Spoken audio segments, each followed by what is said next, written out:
Venice for me embodies the best of human experience, the best in us all. It's a city of romance. It's a beautiful city. It's a city that's seen trade. It's transformed the whole of Europe. It's a city that continues to inspire, even though it was built, in the 12th and 13th centuries. And for me, that says everything that we should aspire to be. And so for me, Venice is something worth saving. In order to bring this dream alive of saving the city of Venice, we've designed some protocells.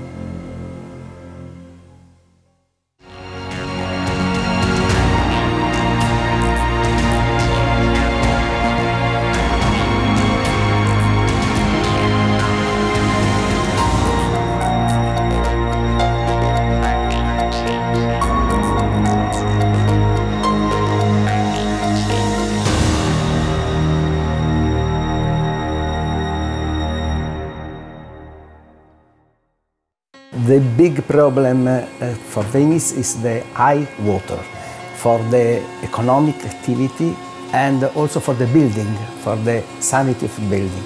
This is the first problem for the administration of Venice. I see my job as being one to champion the new technology of the protocell and to actually make it real, make it happen and bring people on board, because I think it's really important that we develop a technology that is compatible with a sustainable environmental approach to building things. I really wanted to help, and so the ability for me to be able to bring a technology that combines all the interests and passions that I have into one application through a protocell, one that I can use to share with other people. To me, this makes me feel incredible.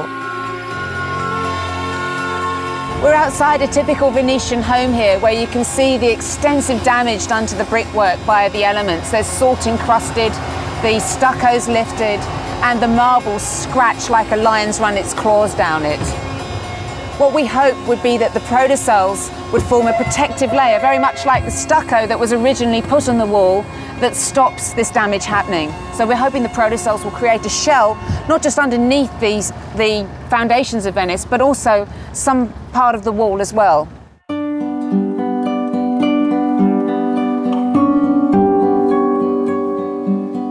Denmark's the home for the centre of expertise of this kind of technology I'm working with.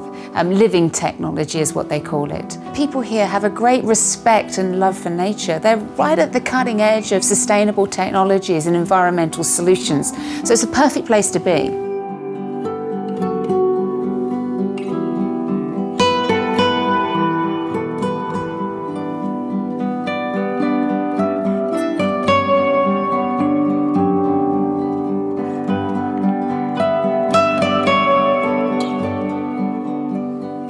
Protocells consist of a body which is really made of just oil and water. Oil and water don't mix, and where they meet there's an incredible amount of energy which gives rise to these lifelike properties. So you'll see that these protocells can actually start to make skins of material. Protocells can actually start to act in populations, and we can orchestrate that with other kinds of chemistry. So I'm going to make some protocells. I'm just going to put a droplet of water with some alkali into a field of olive oil, and we'll get droplets that are just under 1 millimeter big. Okay, cool. It's starting to spread out. It's breaking up. Yeah. You see oh, great. No, this is brilliant. That's the field completely dissipating. Wow. So there are loads of little protocells being born in there. I'd love to zoom in there, just get inside there and just see what's happening. Because they're incredibly dynamic. You can see them making product because the product is darker, must be. So you actually start seeing them build little shells. Should I put some more? Really nice. We'll just wait and see what's happening with the field of interaction. Yeah. Anything that required water, because the protocells need water to move around in, could be repaired, for example, using these little bricks laid down by protocells, if we talk to them properly, using chemistry. I'm filling this one up with red. And there's a chemical reaction taking place already. Ooh. So you can think about this as being like a form of chemical computing. The chemistry senses changes in the environment and responds to it. They could be, in a sense, programmed for a function that will work in a specific way to solve a specific problem, whether this be in the body, whether this be in the environment, whether this be some sort of autonomous chemical colony that could be out in outer space. Hold on a second. Here we go. Hopefully one of these will work. Yeah, what's going? Are you shaking them or are they shaking you?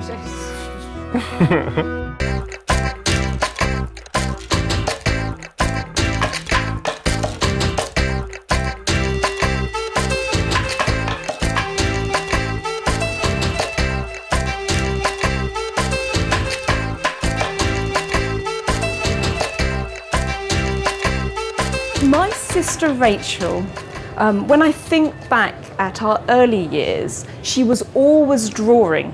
I don't think you can describe a woman like Rachel. She's beyond words. She's inspirational. She really is a very, very intellectually stimulating person because she has such a wide-ranging knowledge and is so staggeringly intelligent. Rachel is tolerant, she's broad-minded, her own ideas are formulating at the time. She comes from an extensive family, so she's learned to work as a team member. Rachel Armstrong is this really energetic person that has ideas that nobody has come up with. She was always experimenting, making things up in the garden. She was extremely exciting to be around and to play with. She's managed to break boundaries, to create new boundaries. And I like her excitement about everything she does, so. Rachel is inspirational, I have to say, as far as always bringing in some kind of new idea and new perspective. We can engineer different types of ways that we can use protocells. One is, for example, creating some sort of infrastructure, physical infrastructure, where Venice is deteriorating to shore up the foundations. The good thing about a protocell is it's not alive. So in a sense, it could live among the toxins because you don't have to worry about poisoning it if it's not alive. And hopefully we can engineer this then to work in a toxic environment to break down pollutants and sequester them and to remove them from the environment. I've been thinking about how we can actually use living properties to work with the force of nature, a bit like a judo throw. We actually use the power of nature to create a different outcome for when we encounter environmental changes. Ooh, no, that looks better. That looks a lot better. Mm-hmm. We did receive some money from the Initiative for Science, Society and Policy in Denmark. The basic research in this project with protocells was funded by the European Commission and is now being funded by the Danish Research Council. And this is the purple one, whatever that one was. Oh, look, something's happening already. They seem to have little fingers that they, just touch each other with. Maybe it looks a little bit like kissing, or they're maybe whispering to each other. We don't really know what they're saying, but they seem to be able to communicate with each other. I think the emotion in chemistry comes from the very basic question is how the nature and how life works, how does my own body work? And if you can simulate processes that resemble nature, it's just, yeah, it's fantastic, it's amazing. When I see them moving around and interacting with each other, I just really want a happy ever after, both for me and the protocells.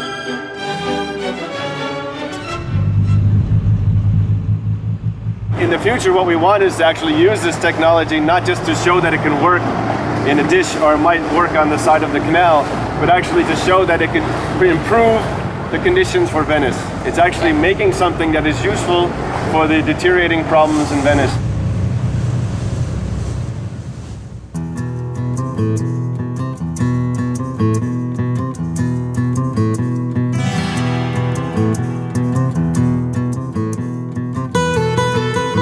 I became a medical doctor because actually people told me to. They told me to keep my options open, and because I was a good student, that's exactly what I did. Nobody in my family had been a doctor, and so I was very proud initially. I became a doctor. I started on that pathway.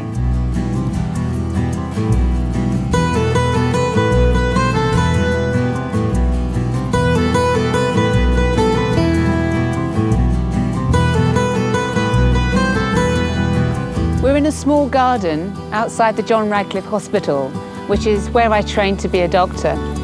But I realised that when I was practicing medicine that I was only helping one person at a time.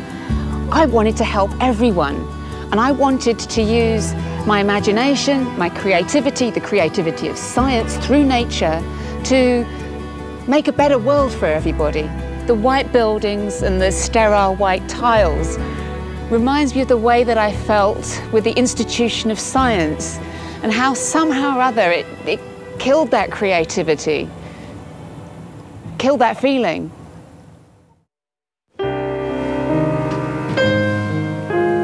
When I was at school, I was frustrated that we never really had a big picture. We were fed subjects as if they were divided up from a cake in little pieces. And so when I came across the work of Leonardo da Vinci, I was so excited. He was someone who had a really big vision. And I just loved the way that he told his story. He started off with an idea, a really big idea, like, what would it be like if we could fly? And then he'd do a drawing, and you could see this thinking process, that when he does his drawing, he thinks through what it is that it would be. And then he makes a model of it. And he makes so many models of this idea. He's obviously going about testing it and doing it in lots of different ways.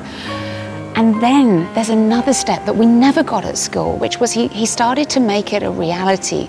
I can imagine he would be someone who didn't believe in limits, somebody who was full of energy, someone who didn't get limited by what was true now or what we believe to be possible, right in this moment. But he thinks beyond that, and he must have so much fire and passion for his vision of the world and what he wants to give to us to transform it into this amazing, transcendent journey that allows us to go into knowledge fields that I guess only the genius mind really starts to open up for us.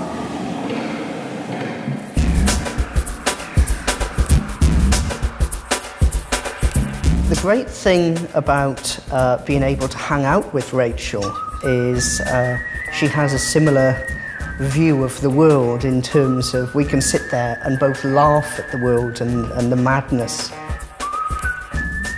Oh, look. And there's a funny little man with blue legs. Yay! Oh, maybe that looked like a quantum event there, because we're actually stuck in a position that we can't describe or reach. Quantum superposition state, yeah. Can we tackle with atoms? The thing is, can we tackle with particles?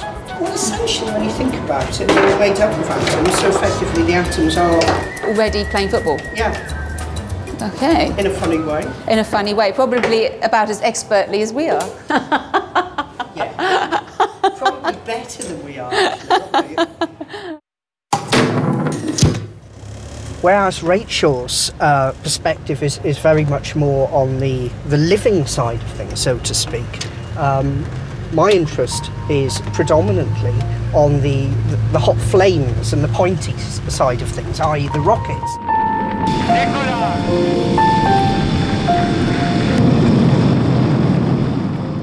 But what Rachel brings to the whole equation is absolutely mind-blowing, because she's producing a technology, or coming up with a technology here, that could allow us to build structures on other moons and planets of the solar system. And once you have that type of technology, you have to get it out there. We need to be testing this.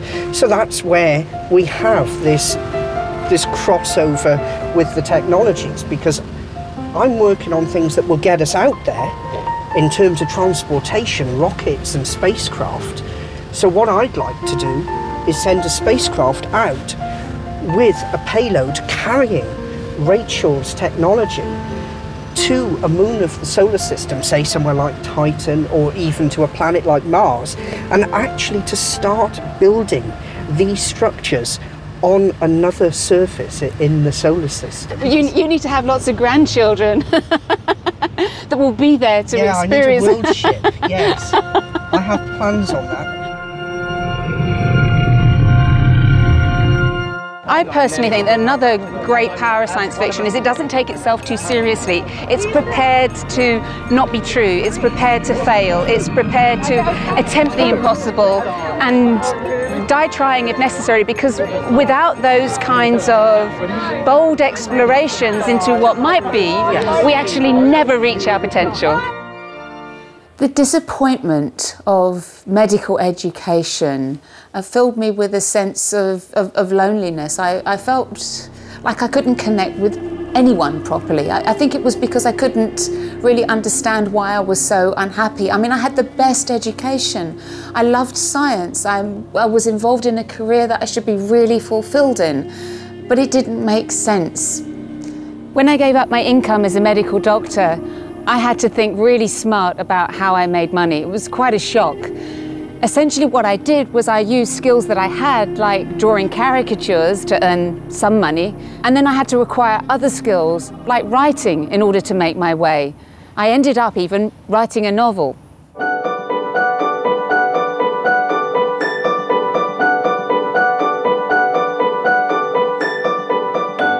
Hi, good evening everyone. It's great to be here at the 10th Sci-Fi in London. We're stuck. We're stuck in an ecological crisis that we can't think our way out of.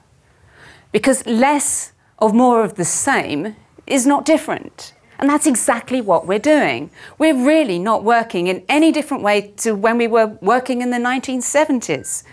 And if we keep thinking in this way, then we're going to think ourselves into extinction. I love being on stage and I love talking to people, and as many people as possible about the work that I'm really excited about and this new technology, this protocell. And I just love communicating with people. So thank you very much.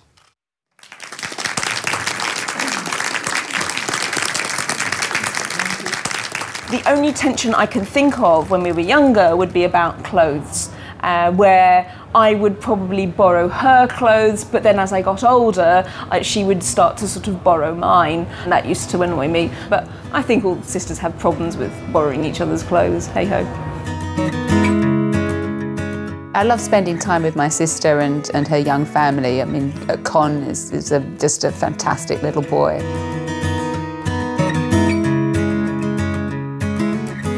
And it's lovely playing with him. It makes me feel about 100 years younger.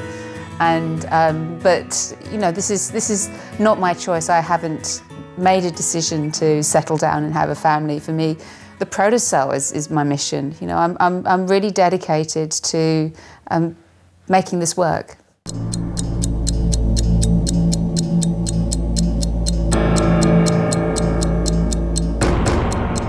I'm both excited and nervous about this project that I'm about to embark on in Venice.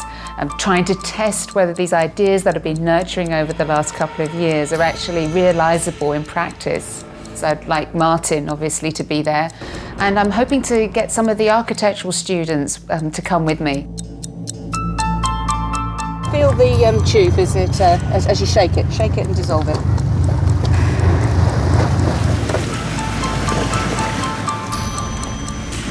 Is it dissolving? Yeah.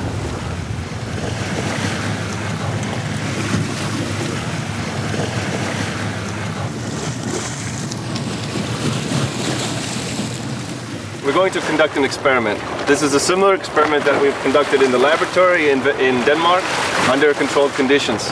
Now we're going to try more realistic conditions because we want to apply this technology to the problems in the lagoon. So we've made these plates here of lagoon water, and we have our chemical experiment. So everyone add a little bit of the oil droplets to your water samples here, and then we'll wait to see what happens. You can write your name. Good.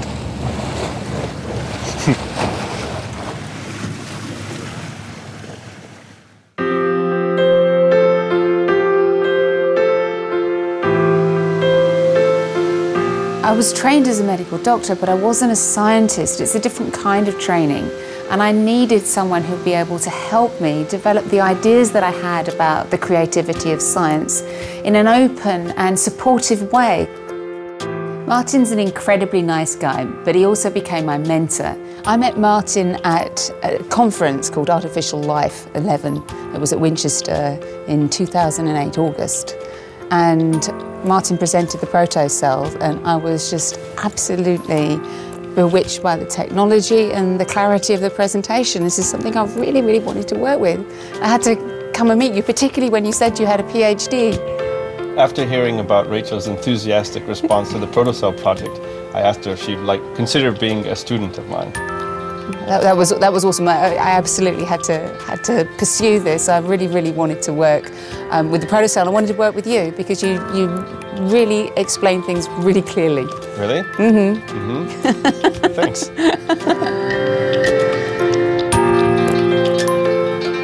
No one's using protocells in these areas, and so it's really up to Rachel's brainstorming creativity and energy to bring to fruition some new ideas of how to use the protocell.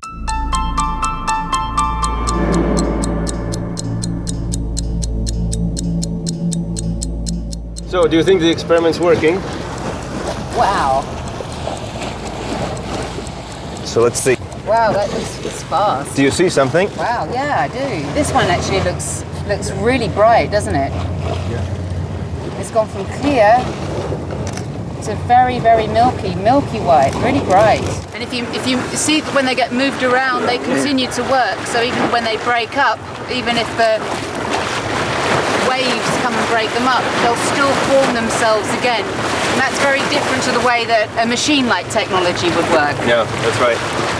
So this is using some of the advantages of simple chemistry. You make a droplet, the droplet likes to form, self-assemble, and it has a very robust structure.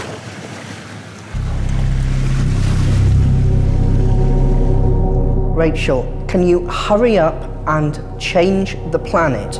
Because I really need you to help me change in the rest of the solar system. With your platform heels that you're going to provide, Venice will have 2 or 3 or even 400 years ahead of it without a major catastrophe. Good luck. I wish you every luck with that. I think it's very important to have a solution, to have a normal life in Venice.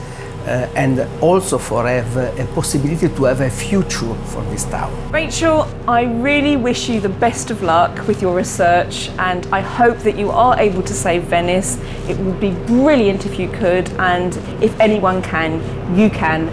Really good luck with it. We're going to film it in the lagoon itself. We're going to add the droplets to this area here where we can easily see what's going on, and I'll record it here with this underwater camera. Huh? Okay, fantastic. So where do you want to go? Well, I'd like to go with where the mussels are, where there's a dark background, so we can clearly see where the protopells are forming. And turning white. Yeah, turning white. So we'll know if it's successful if they turn white. All right. Okay, we're ready? Ready.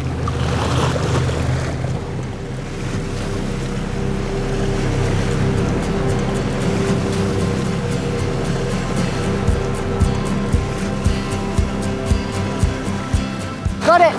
Great. Okay, now we're recording. Whether see if anything is happening. Yeah, that's a challenging environment there. It's really challenging. Really see if they work. Oh look, I see them. I see them.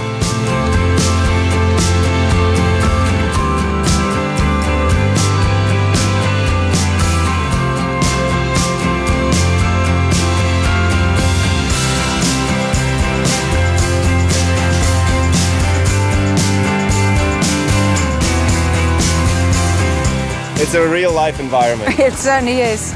Nothing like you get in the laboratory. Yeah, not usually.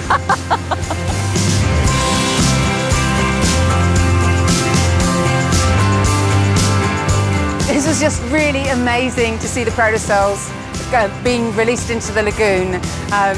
It's a very challenging environment, and it was great to have the support of the students and for people to take part in this exciting moment. It's the first time we've really taken them out of the lab, so I'm really thrilled. Well, so far it's been a success. There are many different uncontrolled variables in this experiment, but we went for it anyway to see if this technology is simple enough that it just works. And so far, this is what we see. So we're very excited. We released them into a natural environment. Yeah, we did. And so far, it looks good. And that's really cool because, like in the laboratory, not everything works first time. No, but sometimes you get lucky.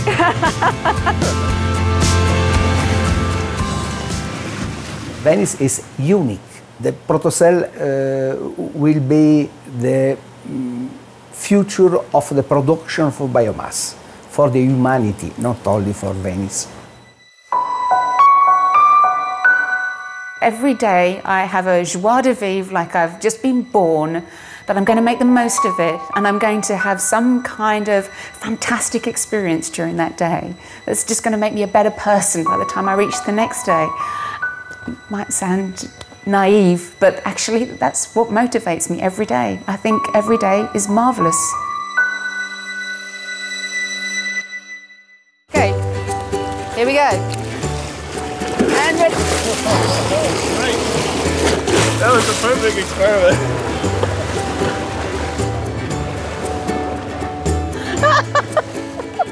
Come on, do something. It's not doing anything. Ah, nope, it's unhappy, isn't it?